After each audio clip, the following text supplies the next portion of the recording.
जय कन्हैया लाल की, जय जय नंद लाल की हो, जय जय गोपाल की, बोल नंद के लाला की। पूरे ब्रजमंडल में खुशी की लहर दौड़ पड़ी। सब लोग मिल करके लाला को आशीष दे रहे हैं। जियो श्याम लाला, जियो श्याम लाला, पीली तेरी पगड़ी रंग काला। नंद बाबा तो आज बहुत आनंदित हैं। लेकिन एक बात बताऊं, ये जो नंदा और सुनंदा हैं, ये आज नंदरानी के पास आई और मुख को फुलाए के बैठ गई। नंदरानी ने कहा, बहन का भयो, कुछ बोला ही नहीं। सुनंदा ने कहा, भाभी कुछ चाहिए? अब रूठी है। अच्छा वैसे जानिए, ननद और भौजाई में कुछ खटपट तो होती रहती है, क्योंकि एक के ऊपर राहु की सवारी रहती, एक के ऊपर केतु की। बोलो राधे। तो महाराज कहा का बात है, कहा हम हो लेंगे कुछ, का चाहिए? 15 दिन पहले से ही आई के घर बैठी हूं, का चाहिए?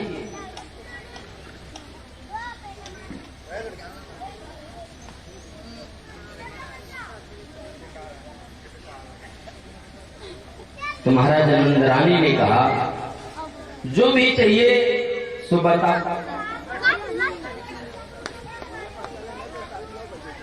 आज अगर नगद लोगी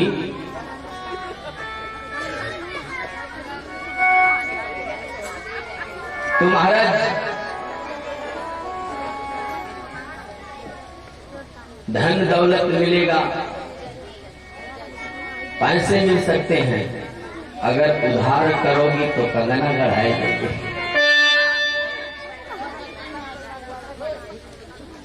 हृदय साउजिनी ननदी, हृदय साउजिनी ननदी, लई जाओ ललना। ज्यादा तकलीफ हो तो ललना ही ले जाओ, लेकिन सुसकी बहाओ ना, सुसकी बहाओ ना, अब ठाढ़ी अंगना। हरि साउजिनी ननदी, लई जाओ लगना। हरि साउजिनी नगद लियो तो पैसा रुपया, नगद लियो तो, बोले उधार करेंगे तो क्या फायदा होगा? बोले उधार करोगी तो गढ़ाई देवे कंगना। रिसाउजिनी ननदी, हरि लई जाओ ललना। रिसाउजिनी कहा, सुनो, बुढ़ौती में तो लाला पाई है, बुढ़ौती में तो लाला जायो है, और वह लाला हमको दे देगी तो आप पर का बीतेगी? कोई बात ना है, हमारो लाला तारो लाला, ले जाओ। लेकिन रूठो मत। और अगर ये सोचती हो कि हम इतने दिनों से आई यहीं पड़ी हैं, हमको आन कर नहीं लाया गया, तो सुनो, यशनामनी हो तो न्यवत पठैबे, भिजवाए देंगे।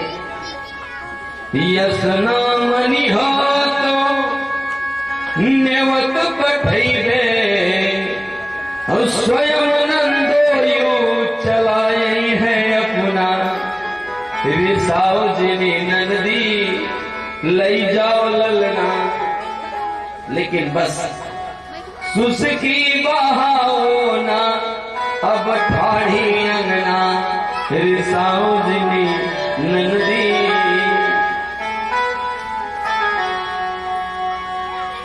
रुठो मत। और आज तो हो कानन दो सुठौरा खियैबे, आज तो सुठौरा खाएगा।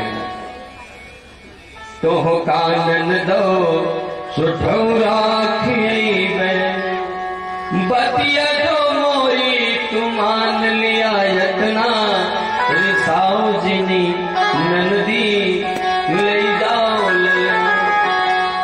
इस प्रकार से महाराज हास्य प्रयास दोनों में होता है। नंद बाबा तो आज बहुत आनंदित हैं। नंद महोत्सव के 18 मंत्र हैं। मंत्रों को जो रोज पढ़ता है उसके घर में लक्ष्मी वास करती है। ऐसी आनंद बधाई बज रही थी। नंद जी को अटारी पे चढ़ के खूब दान कर रहे थे, लुटाए रहे थे। तो भागवत जी में लिखा है, नंद बाबा जिस समय अटारी पर चढ़ करके लुटाए रहे थे, ततः आरध्य नंदस्य ब्रजः सर्व समृद्धि, हरेर निवासाथ गुणैरमः पीडा गमन्यः। साक्षात रमा यानी लक्ष्मी जी आकर के उस खजाने में बैठ जाती है और कहती है, नंद बाबा लुटाओ, कितना लुटाओगे? अरे हमारे पति का जन्मोत्सव है हो।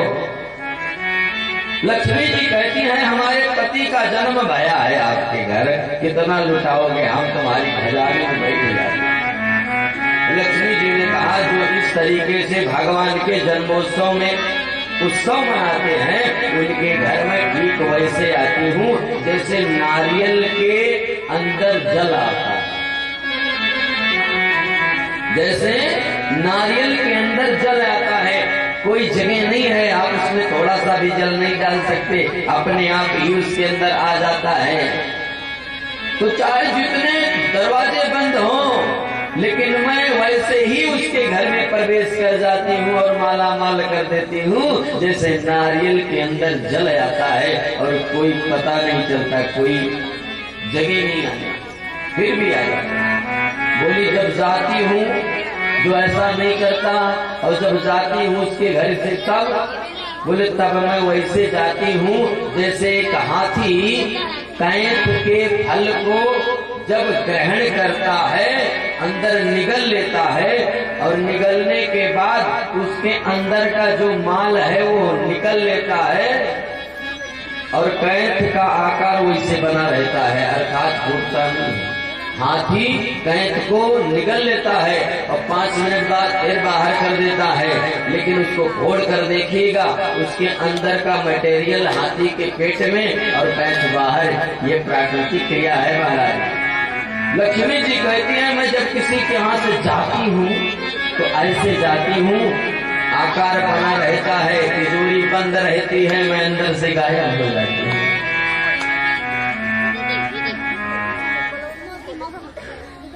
बोल राधे कृष्ण भगवान की। तो इस प्रकार से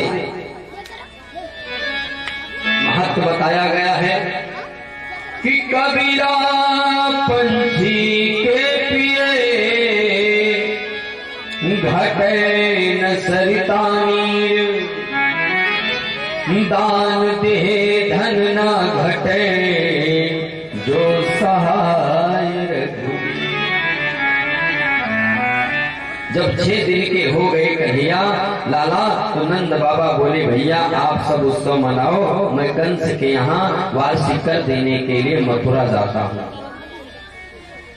और जैसे पधारे वसुदेव जी मिल गए, नंद जी रो रहे हैं। क्यों? क्योंकि अहदेव देव की पुत्रा कंसेन बहुतो है। नंद जी कह रहे, भाई बड़े कष्ट की बात है, बहुत दुख हुआ सुनकर आपके 6 पुत्रों को दुष्ट कंस ने मार दिया। अंत में एक कन्या हुई, बेचारी आकाश में चली गई। वसुदेव जी ये तो कह नहीं सकते कि आपके घर में जो है वो हमारा है, ये तो कह नहीं सकते कि आपके घर में जो है जिससे इतने प्रसन्न हो भी हमारा है। तो नंद बाबा कह रहे हैं वसुदेव जी से कि भैया मैंने आपके बारे में सुना, मुझे बड़ा दुख हुआ। और वसुदेव जी कह रहे हैं जो बाल घातनी है, बाल हत्यारी है, उसको भेज रखा। शिशून चार निघ्रंती पुर ग्राम पूतना नाम की एक बड़ी राक्षसी जो सिर्फ बच्चों को ही मारती है। 7 दिन के कन्हैया ने जैसे ही आज पूतना को देखा है, क्यों? क्योंकि इधर पूतना आने लगी और पूतना जब ब्रजमंडल में प्रवेश कर गई, नंद बाबा तो अभी मथुरे में हैं। आज कन्हैया 7 वर्ष के हैं, तो 7 दिन के हैं और मात्र 7 दिन के कन्हैया ने जैसे पूतना मौसी को देखा। पूतना कौन है? कन्हैया की मौसी है। तो महाराज लेकिन ये ब्यूटी पार्लर होकर के आए नहीं है, ध्यान देना, ड्रेस बदल करके आए हैं। हाँ, पूतना मौसी अपने स्वरूप में चली जाती तो ब्रजमंडल में हड़कंप तो मच जाता, इसलिए पहले गई ब्यूटी पार्लर। तो जैसे महाराज सूर्पणखा आई थी रामायण में, वैसे यहाँ पूतना मौसी आई है। खूब डेंटिंग पेंटिंग करवाया, लेकिन भगवान कहते हैं निर्मल मन मोहि सोजन पावा, मोहि कपट छल। कपट छल नहीं भाता मुझे, अब ये कपट कर रही है, ये माया के शरीर को धारण कर लिया है, अपने शरीर की सुंदरता को बढ़ाया है। सो महाराज 7 दिन के कन्हैया ने जैसे ही पूतना को देखा, सो अपनी आंखें बंद कर ली। भागवत में लिखा है सान नील देख क्षण। किसी ने पूछा महाराज लाला ने आंखें क्यों बंद कर ली? तो संतों ने कई कारण बताए हैं, कुछ कारण मैं आपसे बताता हूँ।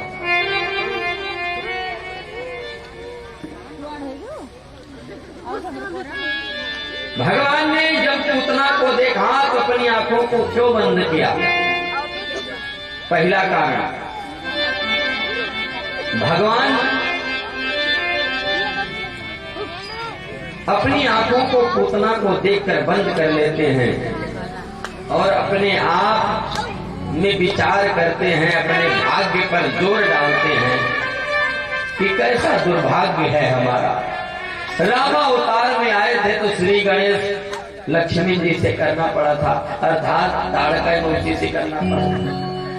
और यहाँ जब कृष्ण बन के आए हैं तो पूतना मौसी मिल गई। श्री गणेश स्त्री से हो रहा है, पहला कारण। दूसरा कारण, भगवान ने यह सोच करके 7 दिन के कन्हैया ने आंखें बंद कर ली, मैं हूं मायापति और ये माया से अपने रूप को धारण करके आई है। यदि मेरी नजर इस पर पड़ी तो इसकी माया मेरे सामने टिकेगी नहीं और ये अपने ओरिजिनल रूप में आ जाएगी। और जब ओरिजिनल रूप में आएगी तो हमारे घर में इतनी भीड़ है, भगदड़ मच जाएगी, इसलिए इसको न देखूं तभी काम, इसलिए आपके बंद कर दी। तीसरा कारण ये कि भगवान जब भगवान का रूप धारण करके बलि के यहाँ गए तो बलि की एक पुत्री रत्नमाला थी। रत्नमाला ने जैसे भगवान को देखा तो मन में बोध हुआ, काश ये मेरा पुत्र होता तो इसको गले से लगाकर स्तनपान करा देती। बच्चे हल्ला न करो।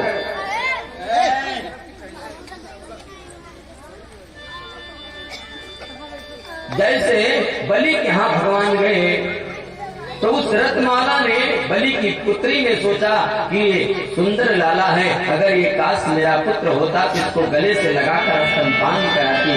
भगवान ने तथास्तु कहा, देवी तुम्हारा यह वचन भी पूरा होगा। लेकिन भगवान का जब विग्रह स्वरूप देखा और 3 ही कदम में 3 ही पग में त्रिलोकी को नापते हुए देखा तो वही रत्नमाला कहती है, अगर ये मेरा पुत्र होता तो इसको मैं विस्पान करा देती। भगवान ने कहा तथास्तु, ये इच्छा पूरी। तो भगवान जब आज भगवान मैं इस ब्रजमंडल में इस गोकुल में आया हूँ माखन मिश्री दूध दही खाने के लिए। मैं दूध दही माखन मिश्री खाने के लिए आया हूँ प्रभु, मैं विषपान करने के लिए नहीं आया हूँ। विषपान करने की आदत तो तुम्हारी है, आप आइए विषपान कीजिए और मैं माखन मिश्री खाऊंगा, मैं दूध पान करता हूँ। भगवान भोलेनाथ का आवाहन कर रहे थे। इतने पर महाराज पूतना बन ठन करके प्रभु के समीप तक पहुंच गई। मैया यशोदा से कहा, माँ घर में कोई भीड़ हो, कोई बाहर से चला आवे तो कोई पूछता थोड़ी भैया कहाँ से आ रहे हो। तो मैया ने सोचा अगर मैं इससे पूछूंगी तो हो सकता है बुरा मान जाए, बेचारी आई है कोई होगी, नहीं होगी, कोई ब्रज में नहीं वधू आई होगी, चलो कोई बात ना है। लाली जैसे मारो लाला वैसे तारो लाला ले गोद में दे दिया। थोड़ी देर तो महाराज पिलाया, उसके बाद और मैया में आई और लेके लाला को लेकर अगनैया में गई और अगनैया में जाने के बाद आकाश मार्ग को ओढ़ गई। आकाश मार्ग में जैसे लाला को लेकर के गई, पूरा ब्रजमंडल हाहाकार में गूंज गया।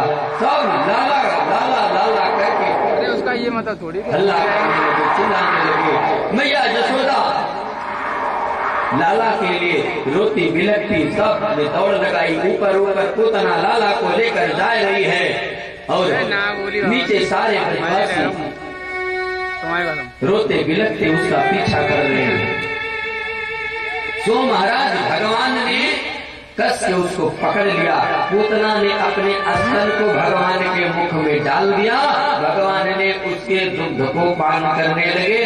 भोलेनाथ भगवान के कंठ में बैठकर विष को पान। भगवान धीरे धीरे अपने दोनों हाथों से मौसी को पकड़ लिया और इतना तेज से पकड़ा कि छोड़ा नहीं। मौसी ने कहा लाला छोड़ो ना। कन्हैया बोले हम मुँह को पकड़नो आवे छोड़ो ना है, हम पकड़नो जानते हैं छोड़नो ना जाते। मैं सिर्फ आकर जिसको पकड़ता हूँ उसे कभी छोड़ता नहीं, और जो मैं जिसे छोड़ता हूँ वो महाराज बिल्कुल लायक रहता है। तो भगवान ने दुग्ध पीते पीते फिर उसके प्राणन को पीना प्रारंभ कर दिया और धीरे धीरे पूतना के प्राण का हरण गोविंद ने कर लिया। गोविंदो अब पूतना विकराल स्वरूप लेकर के गिरी। कई चिताएं बनाई गई और उस पे एक एक अंग को किसी पे हाथ काट के रखा गया, किसी पे पैर। इतना भारी शरीर अलग अलग जो है करके उसके शरीर को समाप्त किया गया। लेकिन ध्यान देना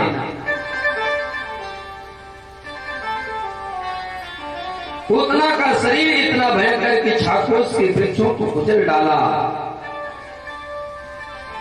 और श्रीमान जी अभी उसके उदर पर बैठे हैं, इतना मर चुकी है। मैया यशोदा दौड़ करके आई ही भगवान कहीं से कहां से आ गया यह असुर, नीचे उतारा गया है, गोद में ले लिया है और उसके शरीर को इस तरीके से जलाया गया। देखो जब किसी का शरीर जलता है तो दुर्गंध आती है ना, लेकिन आज पूतना का शरीर जब जल रहा है तो पूरा ब्रजमंडल महक रहा है, सुगंध आ रही है। ये प्रभु की अजब लीला है। क्यों? क्योंकि गोविंद ने स्पर्श कर लिया है, इसलिए वह महाराज जोजन गंधा से जोजन सुगंधा बन गई है। हाँ? सुगंध हो रहा है। अब देखिए यशोदा ने गोद में लाला को उठा लिया। माताओं का एक पुराण होता है अलग से जिसका नाम वात्सल्य पुराण होता है, प्रेम का। मैया ने गोद में ली और वास्तव में इस वात्सल्य पुराण में ही प्रेम झलकता है, प्यार झलकता है। जब बच्चा थोड़ा कम दूध पीता है ना तो माताओं का अपना पुराण चलने लगता है।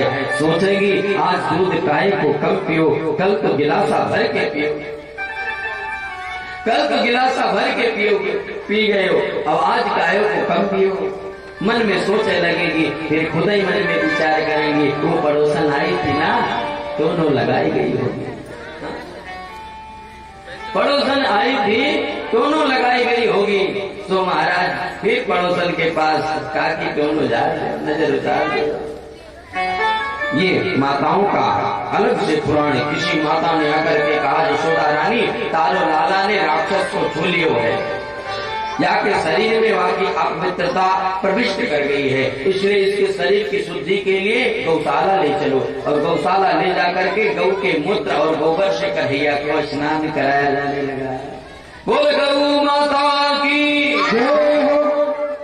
कि गौमूत्रेण स्नानित्वा पुनर्गोरज सार्वकम् रक्षाम चक्षुश्चकृता द्वादशांगेषु नामनि। माताओं ने गोमूत्र से कन्हैया को स्नान कराया और पुनर्गोरज सार्वकम, पुनः गौ के रज से कन्हैया के माथे पे टीको लगाया है। एक मैया ने कन्हैया को गोद में ले लिया और दूसरी मैया ने गाय के पूंछ से कन्हैया को झाड़ लगाने लगी और मंत्र पढ़ने लगी कि इंद्रियाणि ऋषिकेश प्राणान नारायण श्वेतदीपयति श्रितम् मनो योगीश्वरो। मेरे लाला के इंद्रियों की रक्षा ऋषिकेश भगवान और प्राणों की रक्षा नारायण करें। श्वेत दीप के पति मेरे लाला की चित्त की रक्षा करें। कन्हैया हंस रहे हैं, लो कर लो बात, हमारे नाम से हमें बुझा। भगवान प्रसन्न हो रहे हैं, हमारे नाम पढ़ के हमें को झाड़ा लगाया जा रहा है। फिर मैया घर लेकर चली गई। बालक जब 5-6 माह का हो जाए तो अन्नप्रयास संस्कार होता है, मतलब उस दिन बच्चे के मुख में कुछ अन्न डाला जाता है। आज कन्हैया 5-6 महीने के हो गए, अन्नप्रयास संस्कार करने हैं, अन्न आज मुख में डाला जाएगा। आज कन्हैया 6 महीने के हो गए तो मैया ने सोचा कि अब करवट बदलने की क्रिया कर देनी चाहिए। मैया ने सब ब्रजवासियों को निमंत्रण दिया, पधारे हैं। बैलगाड़ी पर मटकों के बीच एक सटकासुर नाम का राक्षस आके बैठा है। घर में इतनी भीड़ भई है, मैया ने सोचा लाला को पालनो लाओ, बैलगाड़ी के नीचे डाल दे, धूप भी नहीं लगेगी और आराम से झूलेंगे। और उसी बैलगाड़ी पर पहले से ही पूतना के बाद कंस ने भेजा है, सटकासुर नाम का राक्षस आकर के बैठा है। उसी के नीचे पालना ला करके मैया ने लाला के डाल दिया। सोच रहा मौका मिल जाए तो बस मार के भाग जाऊंगा सटकासुर।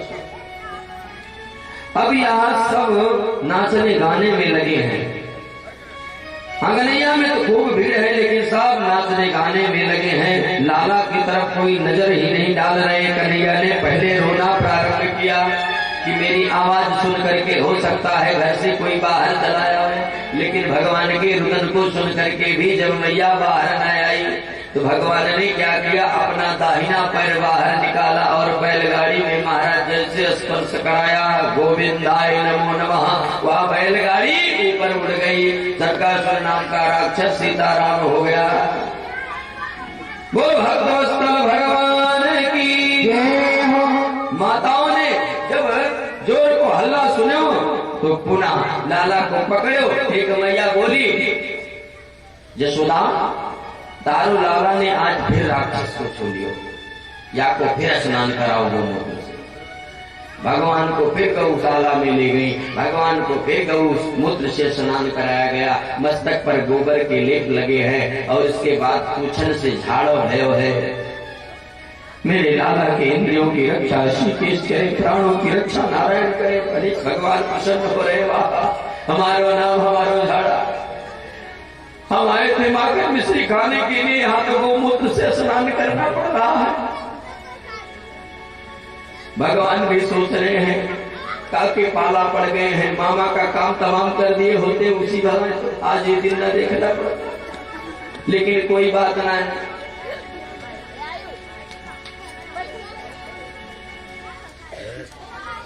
और एक देसी कहावत बताए देखिए, कुछ लोगों से होशियार रहना चाहिए।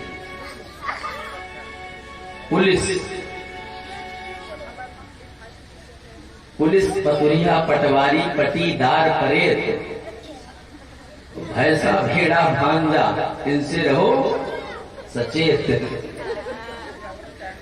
तो महाराज कन्हैया ने कहा मामा का काम तमाम वही कर दिए होते तो सीताराम हो गया होता। आज ये दिन देखने को नहीं मिलता, लेकिन कोई बात ना है।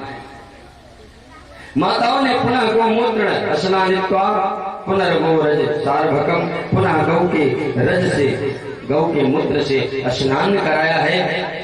आज कितने आनंद की वृष्टि हो रही है। दिन कब गुजरा रात कब गुजरी कुछ नहीं पता चला। 1 वर्ष के कन्हैया हो गए।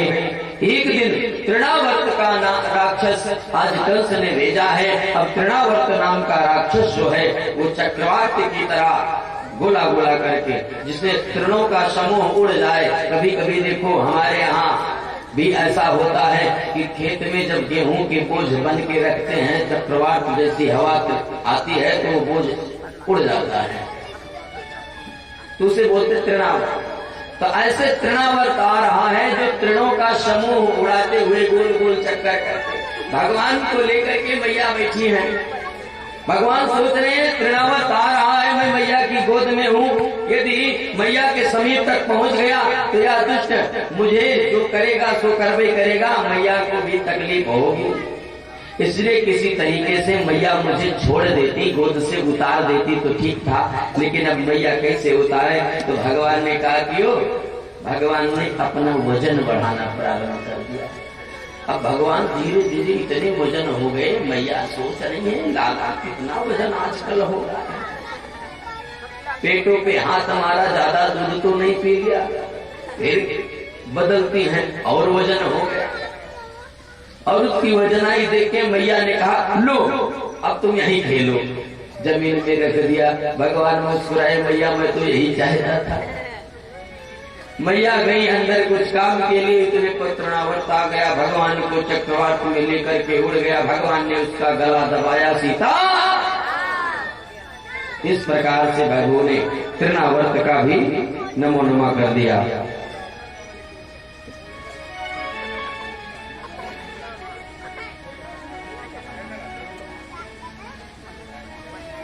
और एक बात बताऊं, नंद जी तो इतने आनंदित हैं कि भूल ही गए नामकरण भी होता है। लाला को खिलाने में उनके साथ इतने तन्मय हो गए कि भूल गए नामकरण संस्कार भी होता है। तो महाराज गर्गाचार्य जी के माध्यम से आज नंद जी की गौशाला में दोनों माताओं ने दोनों लाला का नामकरण कराने जा रही हैं। गर्गाचार्य जी माता जसोदा की गोद में जो बालक है उसका नामकरण पहले करते हैं। अब माताओं ने कितनी बढ़िया व्यवस्था बनाई है। वसुदेव जी ने गर्गाचार्य जी को भेजा है कि भैया हमारे 2 पुत्र जो है गोकुल में हैं, चले जाओ, उनका नामकरण अभी तक नहीं हुआ है। गर्गाचार्य जी ने इनकार किया, मैं कंस का प्रहित हूँ, सुनेगा दुष्ट तो क्या करेगा। बोले टेंशन ना है, जाओ हम व्यवस्था बनवाए दे रहे हैं, नामकरण गौशाला में करवाना, चुपके से नामकरण हो जाए। गर्गाचार्य जी बोले नंद जी कोई प्रोग्राम करते हैं तो लाखों की भीड़ करते हैं, वो अकेले भला कैसे करेंगे। बोले बाकी बात ना है, मैं सब संभाल लूंगा, आप जाओ तो सही। गर्गाचार्य जी एक दिन घूमते घूमते आए, नंद ने प्रणाम किया और खुशी की बात भई, नंद बाबा आपके घर लाला जायो है, का नाम राख्यो। नंद बाबा बोले या तो मैं भूल गयो, नामकरण तो अभी भयो ना है। बोले इतना सुसाहित है महाराज, अभी हो ही जाए। तो व्यवस्था बनी, तत्काल गौशाला में ले जाकर के नामकरण होने लगा। नंद बाबा दौड़ करके आए अंदर, रुक्मणी मैया रोहिणी मैया और जसोदा रानी से कहा, देवी लालाओं का अब नामकरण हो जाए। गर्गाचार्य जी बड़े सिद्ध महात्मा आए हैं। मैया ने सोचा कि पता नहीं ढोंगी बाबा है कि असली वाला है, पता नहीं ढोंगी बाबा आया है कि असली वाला बाबा है, पहचान कैसे किया जाए। तो क्या भैया, अब दोनों माताओं ने बाबा की पहचान के लिए अपने अपने पुत्रों की अदला बदली कर ली। रोहिणी मैया ने कृष्ण कन्हैया को ले लिया और कृष्ण कन्हैया को रोहिणी मैया ने अपने जो है गोद में ले लिया और यशोदा रानी ने बलराम जी को ले लिया। दोनों ने एक दूसरे के लाला को अपने अपने गोद में अदला बदली कर ली।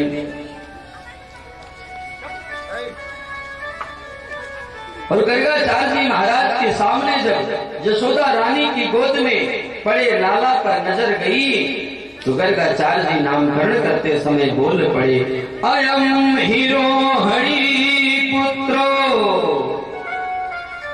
रमयन् सोहृदो गुणै आख्यातयस्ते रामायति बलाधिक्यात् बलम् विदु। ये यशोदा रानी जो आपके गोद में लाला है, ये रोहिणी का पुत्र है।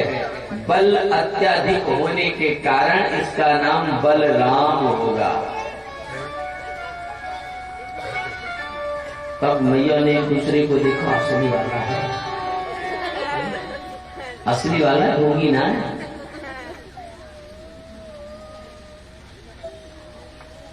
और मैया यदूनाम पृथक्य भागवत संकर्षण सुसंतयुत, ये कभी किसी गर्भ से खींच करके दूसरे गर्भ में स्थापित किया गया,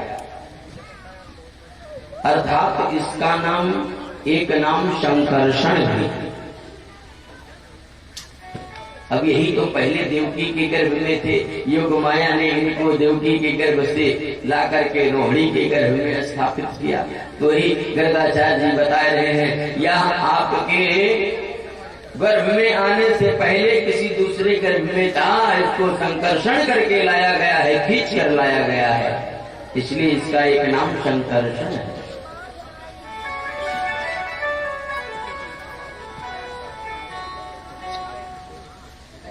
और देवी ये जो रुक्मणी जी के गोद में लाला है, ये तो साक्षात जैसे महाराज ऐसे हाथ किया, इतने पर कन्हैया ने ऐसी मोहनी मूर्त और ऐसी मोहनी मंत्र को फेरा महाराज की गर्गाचार्य जी के मुख खेले रहे। अब मैया ऐसे कर रही है, बाबा जी की समाधि लेती हो सही ना। ये तो साक्षात तो महाराज अमुक पहला है। मैया सोच रही बाबा जी क्या कह रहे हैं, बाबा जी क्या कह रहे हैं, आगे हाथों को करके देखे कुछ होश हवा सुनाई। महाराज भगवान की माया ने आकर के डेरा डाल दिया। तब बोले ये तो साक्षात नारायण के समान है, नहीं तो कह रहे थे तो साक्षात नारायण ही है। दोनों में अंतर ना। भगवान कह रहे हैं मुझे बताना मत मैं नारायण हूं, नहीं तो भगवान की पूजा लोग कैसे करते हैं पता है, एक छोटा सा मंदिर बनवाएंगे, उसमें भी गेट लगवाएंगे और मुझको उसी मंदिर के अंदर प्राण प्रतिष्ठित करवा देंगे और धूप दीप नैवेद्य करेंगे, दिन भर चीटी चीटों का। उनको दिन भर समय नहीं मिलेगा, कभी कभी 2-4-6 दिन का समय बीत जाएगा, मोहन भोग नहीं लगेगा। मैं तो मोहन मिश्री खाने के लिए आया हूँ, इसलिए मुझे भगवान नहीं बनना है। भगवान बनने पर घाटा है, लोग मूर्ति बना के रख देंगे बैठे, इसलिए पैसे मत दो। ऐसा ही आया है। समय बीतता गया। आचार्य सुखदेव जी बोले परीक्षित कन्हैया थोड़ी सी बड़ी हो गई। आज मैया जब कन्हैया को गोदी में लेने को आई, ध्यान देना, अब आप सब आंखों को खोल करके भी बैठिए, 5 मिनट की कथा हो रही है। बोल नंद के लाला की जय हो। आज कन्हैया थोड़े बड़े हो गए और अपने घुटनन के सहारे से चलने लगे हैं। दोनों भैया अंगनैया में चलने लगे। और यार ध्यान देना, ये जब गर्गाचार्य जी नामकरण कर दिया, एक का बलराम एक का कृष्ण, जो सबके मन को आकृष्ट कर ले, अपनी तरफ खींचे, वही तो कृष्ण है। ये ऐसे ही करेगा, ऐसे ही मोहनी मूर्त डालेगा कि सबका मन अपने चरणों की तरफ ही आकृष्ट कर लेगा। तो महाराज जब नामकरण कर दिया, एक का नाम बलराम एक का नाम कृष्ण, तो यशोदा रानी नाम ही न ले पाओ। बलराम को बराम का है और कृष्ण को की। तो मैया ने कहा कठिन नाम है, कोई सरल नाम ढूंढो। तो मैया ने क्या किया, उपनाम रख दिया स्वयं बुलाने के लिए। बहुत माताएं कहती है जुनेल वाला है, ये लंकन वाला है। तो महाराज यशोदा रानी ने और रुक्मणी मैया जो है रोहिणी मैया ने भी एक नाम उपनाम रखा। बलराम जी का रखा बलुआ और कन्हैया का रखा कलुआ। कलुआ बलुआ, ओ कलुआ बलुआ, ये नाम है। अब कलुआ बलुआ कह करके मैया मई पुकारती हैं। भगवान थोड़े बड़े हुए हैं, घुटनों के सहारे चलने लगे, अभी बोलते नहीं है। मन में एक आस है। क्या आशा है? ये लाला मुझको बोलेंगे कब, बुलाएंगे कब, मैया कब कहेंगे, हरिमुखन कब बोली, हरिमुखन कब बोली है, ये दोनों भैया मुखन कब बोले, ये दोनों भैया मुखन कब बोले, ये दोनों भैया मुखन कब बोले, दोनों भैया मुखन कब बोले, ये दोनों भैया।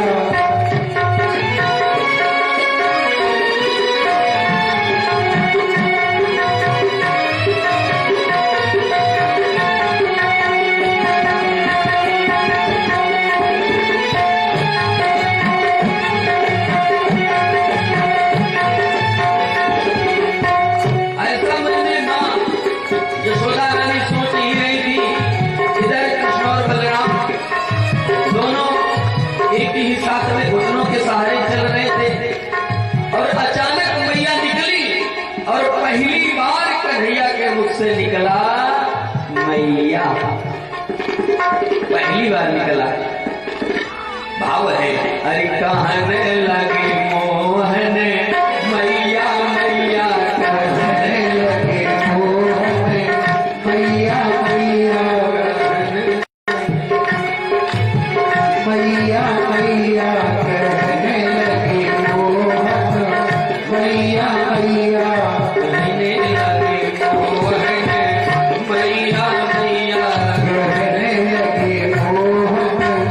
मैया, मैया कहने लगे हो।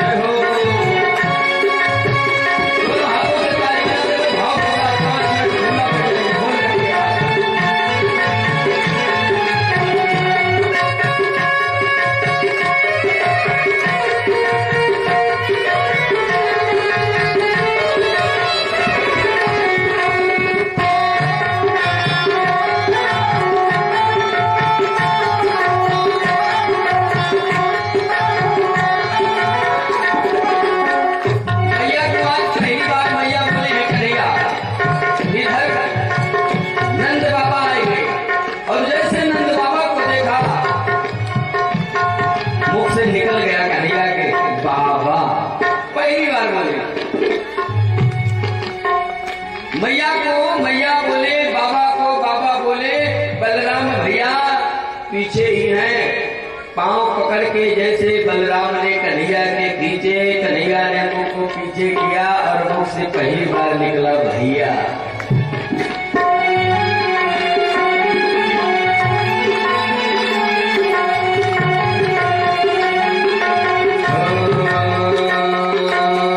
पितानंद सो बाबा बाबा, पितानंद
की